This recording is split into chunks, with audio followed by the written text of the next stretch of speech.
Yo, what's up, Poke people? Welcome back. We are chugging along pretty nicely now on all of the master sets. We've seen Crown Zenith, we've seen the Scarlet and Violet base set, we've seen Paldea Evolved, and now we are on to set number 3 in the Scarlet and Violet era, which is, of course, Obsidian Flames.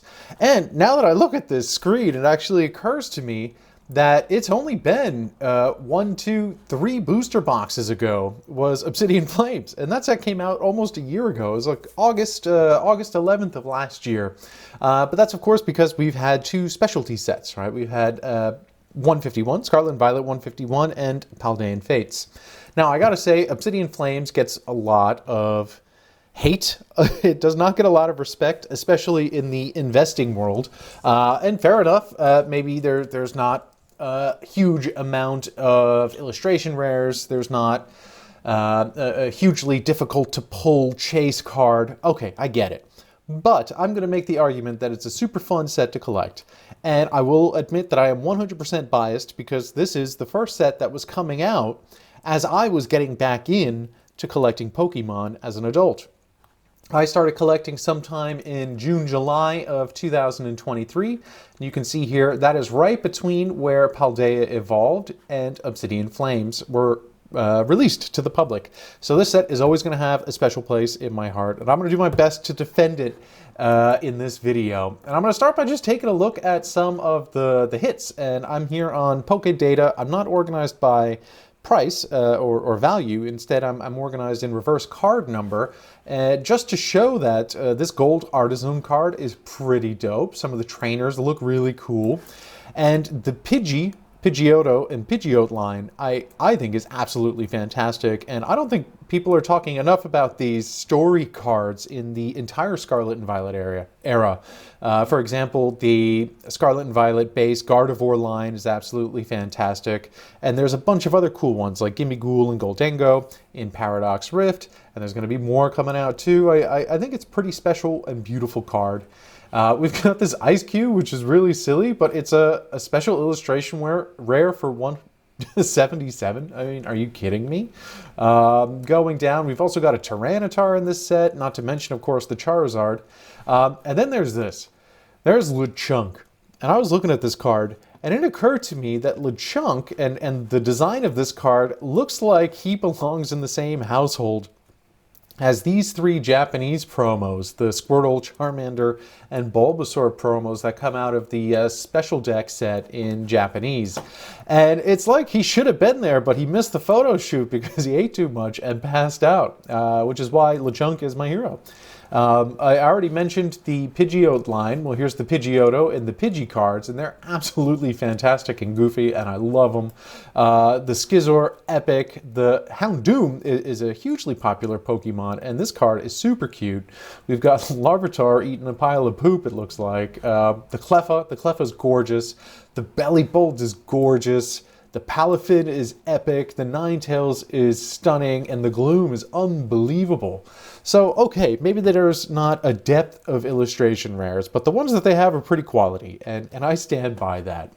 As far as the set itself goes, I mentioned that this is the first one that I got involved in, and it started with an ETB. And then a couple of blister packs, 3-pack blisters, and then I moved over to Card Market and I completed the majority of the set. And everything you see here is going to be the main card and the reverse holo, and if there's green, it means I have them. And as we go down, you're going to see I have an awful lot of this set. Now I am missing this Toedscruel EX, and I am missing this reverse holo, which is kind of a pain. But by and large, I mean, I've got the majority of the set. And we're scrolling down all the way to the bottom. I hope you'll be able to see this. I think you can. I've calculated that including promos and energy cards, yes, I include energy cards because they're part of the set. You get them in the pack, so they count. There's 423 total cards in a master set, including reverse holos, and I have 402, making an even 95%. Now, if you don't include the reverse holos, there's 247 cards, of which I have 222, and I have 92.3%, which is less than the master set percentage. Pretty cool.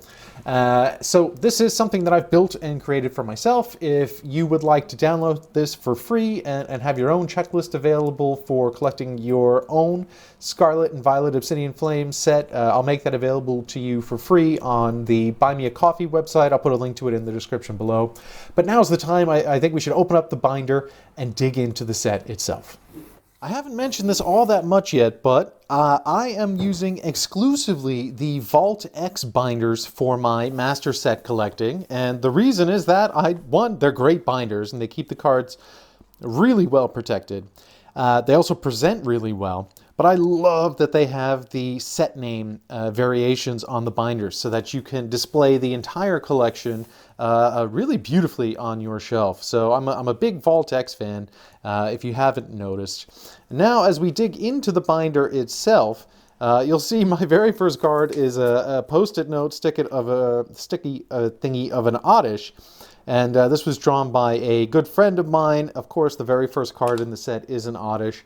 So this is going to stay in here with the Master Set forever and ever. For the person who drew this, you know who you are. Thank you very much. Here we've got Shuckle the Goat, the best ever. And this set, you'll see, is much more complete than the other sets that I've been showing and will continue to show. 95% is no joke. And with this set, it's also not as big as Paldea Evolved and some of the other sets that are coming later, which means I had the opportunity to add spacers after all of the EX cards so that I maintain the organization where we have the normal card and the reverse. Normal card and reverse, and it's 2 by 2 by 2 by 2. And this is something that, to me, is just visually more appealing. You can see here I'm missing a card. This is one of the few reverse holos that I'm missing, the Entei. And as we chug along, we're looking at more or less a complete set, pages and pages of cards without missing a beat. And one of the things that I really enjoy about Master Set collecting is that feeling you get when you put that last card into its home and it completes a page. It's unbelievably satisfying. And I also enjoy seeing the set together in its entirety to try and get a sense of what the set is all about. And this includes looking at the artworks of the normal cards. For example, this Bronzor, right, a Pokemon that I normally wouldn't think all that much about, has absolutely fantastic artwork, as does many of the cards in this set, right? A set that's not well loved, but the artwork is great. This Kangaskhan, absolutely fantastic. The Pidgeotto, super epic. I mean, the list goes on and on and on. And then there's my boy, Lechonk, just crushing it, rolling in the mud, going on a little runway fashion show. I mean, I love Lechonk. I think he's hilarious. But then there's this. This is my favorite page so far of all of the sets I have. And that's because it's the only set where I have a full page of illustration rares complete. And while it is possible to collect these by opening packs, more so than maybe any of the other sets that we've had so far in the Scarlet and Violet era, I will admit that I did not pull all of these myself. In fact, the majority of this set was purchased on Card Market here in Europe. And that's because my Poke budget is not unlimited, we'll say. So I'm able to open up a few packs, maybe an ETB in a booster box, maximum per set if I'm lucky. And then from there, it's all about strategically buying and opportunities on Card Market. But I am happy to say I did pull the Gold Charizard and I did pull the Pidgeot. So that makes me super happy. And this is some of the promos. I enjoy collecting the promos as well. And yeah, my favorite page, of course, all of the energy cards. It's just super colorful and very fun to look at. And then the last page with the sleeves that come in the ETB, as well as a couple of cards that I got from Card Market. They were stuffed in with the packs that I picked up. That's my set. I hope you enjoyed the video. Thank you for watching. And again, buy me a coffee. I'm going to put all of the Google Sheets that I use for tracking my master sets, right? The checklists that I make for myself, I'm going to make them available to you for free so you can download them and start tracking your sets as well. Good luck.